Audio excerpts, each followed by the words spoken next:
Okay, so we were talking about my finishing the training in Holland for the DC-8. So I come back to Venezuela, and in the middle of all this, I'm finishing my final exams for lawyer also. So I took those because we came back in June. And in July, I took all my exams, and so I finished my law degree. I didn't get the diploma though. It took me like 4 more years to get the diploma, because once I finished everything, they realized I didn't have a high school degree. So I had a master's, almost a PhD, the law degree, but according to Venezuelans, I didn't have a high school degree. So anyway, I'm sitting around waiting for my first monthly program to fly, which was August. And in July, I'm just sitting around home and I get a call, and they said, we got a training.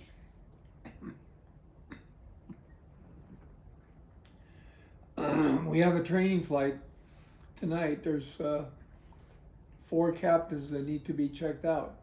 They've been waiting for you guys to finish the course so they can fly as captains. So training was in one of the aircraft from like 10 to 5 in the morning, before they went out on flights. And so I show up, and there's 4 captains plus the captain instructor and me, the newest guy in the airline. So I didn't know anybody. I was all like shy, quiet, but I did my work. And after the 4 guys flew, then the instructor says, "Okay, Roger, it's your turn." And I said, "Oh, okay."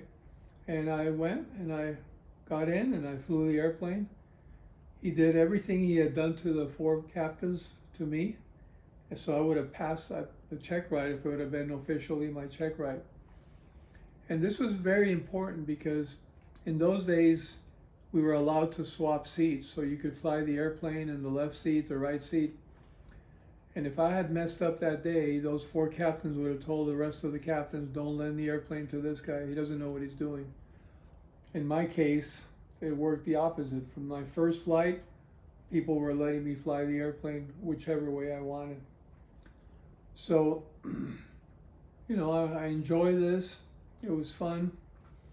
And then all of a sudden, 6 months go by, and I get a call, and I go to the head office and they say, "Roger, you've been selected to be part of the Airforce One crew," which was really strange because those crews were usually built politically, which captains were of the political party or not. You have to remember that as soon as you joined the airline, you were a captain in the Air Force Reserve. If you were already a captain in the airline, then you were a lieutenant colonel in the Air Force Reserve. So I go, and this was one of those flights where we were going to meet all the OPEC leaders. And it was amazing. So here I am, member of the Air Force One crew. Ironically, I was flying the small jets at the small airport, charter jets, and I would fly the ex-president from the opposite political party in the small jets. And he would always ask me, "Hey, what's going on in the Air Force One plane?" It was like flying, let's see, who would I compare it to? It was like flying Clinton in the private plane and George Bush in the Air Force One, personality-wise. So we go on that first trip. It was like a 3-week trip to Arabia. And I remember we got to Algiers. It was crazy. The Air Force was in charge of us. They put us in this palace. One of our guys says, "Oh, I'd like to see camels," and that almost killed us because they put us in these 3 cars with Air Force guys, and they just ran in the highway. And when there was traffic, they would cross over the lane and just go in the wrong way lane, blaring the horns for the traffic to get away, just so we could go see the stupid camels. I even had a picture of me seeing a car coming towards us at 60 miles an hour, then closer, and finally me diving under the seat. So we did that. And then we were there like a day, and State Department guy comes in and says, all these trips are planned months and months ahead of time. And so he says, there's been change. We're going to Libya, but we're not going to Tripoli anymore because Gaddafi might be at war with a Shah, the country next to him. So they want us to go to Benghazi, this little city which only became famous in the Obama era, right? That was a big fight where the Navy SEALs got killed. And so here we go to Benghazi. So we're hanging around and, pilot talk after dinner, and somebody says, hey, anybody know anything about Benghazi? So I'm kidding around and I go, yeah, that's where all the expeditions used to leave to go look for Tarzan. Everybody gets a laugh out of it. 2 days later, we're flying to Benghazi, and I remember I was flying in the right seat, the co-pilot seat, and all of a sudden the chief of staff, this general, who used to always pop in the worst times, comes into the cockpit and says, hey guys, how you doing? Are you excited about Benghazi? Yes, sir. So have you heard what the president just told me? No, what did he say? He said that's where all the expeditions used to leave to go look for Tarzan. And I just sunk in my chair. Everybody looked at me. And the general, who was no idiot, says, hey, Roger, what's going on? Nothing, my general, nothing. We're excited. So we get to Benghazi. The president's going to meet with Gaddafi. And we're sitting there at the end of a row of MiGs. A year ago, the Lebanese Airforce had a row of MiGs. And all the Israelis had to do was bomb the first one, and they just fell like dominoes. So here I am looking, saying, I hope the Israelis stay home today. Because otherwise we're at the end of that line. We're waiting. All of a sudden this little white car comes in, and the guys say, oh, he's here. So the State Department people come in and say, okay, everybody out of the cockpit. They're going to have their meeting in the cockpit. Just you two guys stay in front. And so me and the captain, Domingo, stay in front. They come in, Gaddafi sits behind me, just puts his arm on my headrest. The president's on the other side, the translator, and they have their meeting right there, and I'm going, wow, if Reagan only knew that I'm here, or the CIA, they could have done whatever they wanted to. But anyway, so we went to the hotel after that. Spent a couple of days in Libya. It was where people were very aggressive. And then we continued. The rest of the tour was, we went to we were in Dubai, Abu Dhabi, Qatar, Bahrain, and everywhere. And then on the way back, we're going to, where were we going to? We were going to Vienna? Yeah, Vienna. We passed through Turkey. The president says, hey, what's that country we're going over? Turkey. Oh, can you call the president of Turkey? I want to say hi. Since I was the guy that spoke better English, I'm the guy stuck talking to the palace. Finally, I got him together, and then I had to translate for him. So all these little quirky things. We got to Vienna. It was nice. Oh, and what was another? We went to Baghdad. That was another experience. We met Hussein there. They even opened a hotel for us that wasn't finished just so we could stay there. So that was another scary place. And I'm talking early 80s, so way before the war. Then we went to Vienna. Vienna was beautiful. We spent 3-4 days there. Any thoughts about Hussein or that meeting or anything that stands out? No, it was just, when these leaders meet and there's a guy in uniform standing behind pretending not to be there, that's who we were. But we had fun. We went to Saudi Arabia. I remember one of the newspaper people got caught stealing and they were going to chop his hand off. So he said he was a cousin of the president. The president had to intervene because the guy was going to get his hand chopped off. Yeah, because it was us in one airplane, and then in the other airplane there was the press following us in another airplane.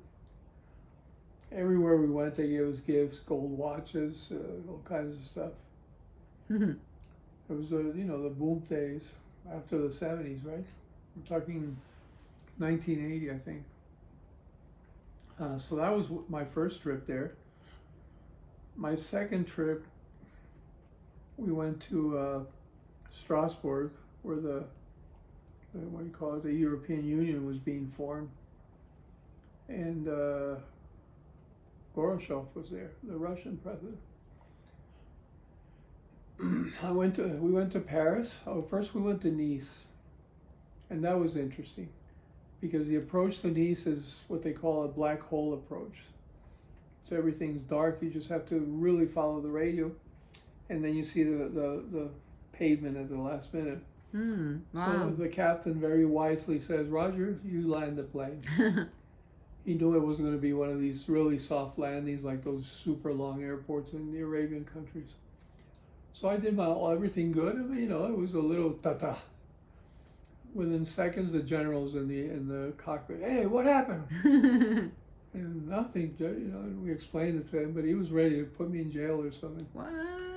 Well, jokingly. Were you scared? No, it was just a really cool experience. And then we went to the Negresco Hotel, where they filmed the Gary Grant movie with Princess Grace. Grace of Monaco? Yeah, before she was married. Grace Kelly. Grace Kelly, yeah. And I remember that we were on the balcony, kidding around. I think, what was it called? Hotel de Paris? A cat on a hot tin roof. Oh, yeah. So we had fun there. Then we went to Paris. And in Paris, we stayed at the Hotel Crillon, right next to the U.S. Embassy, right at the Champs-Élysées. And, when we walk in, they had all these porters and valets, all this pompous stuffy nose. And I always remember that because I wear my uniform pants and like a KLM sweater or something like that. And in the days when I had been working for the import-export company that I'd been managing, and one of the things we used to import was Taittinger champagne. And so and the Taittinger family was a really influential family in France. One of them, Claude, was a senator of the Republic. So I just called to say hi. I met him, we were, good relationship. And I said, oh, could you tell Claude Taittinger, it's Roger Cadala, I'm flying for the Airforce One plane, and I'm here in Paris. And they called me back and said, oh, he's going to stop by this afternoon at your hotel.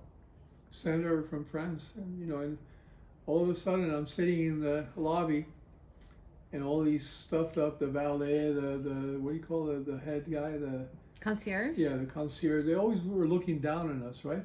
So I'm sitting there plain like that, no suit, nothing.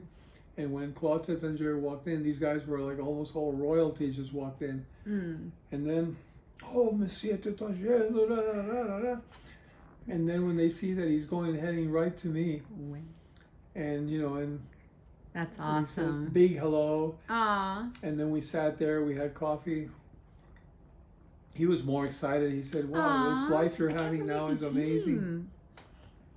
That's amazing. They're so busy. I sold his champagnes a lot. I know, but to take time just last minute to show up. He was grateful that what I had done for him. So, wow.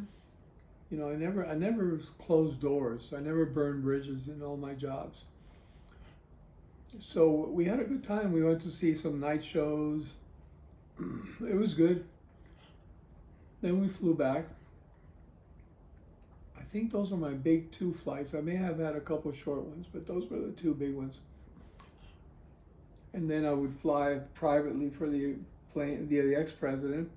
And once in a while I'd fly for the new president in a small corporate jet. They would still call me.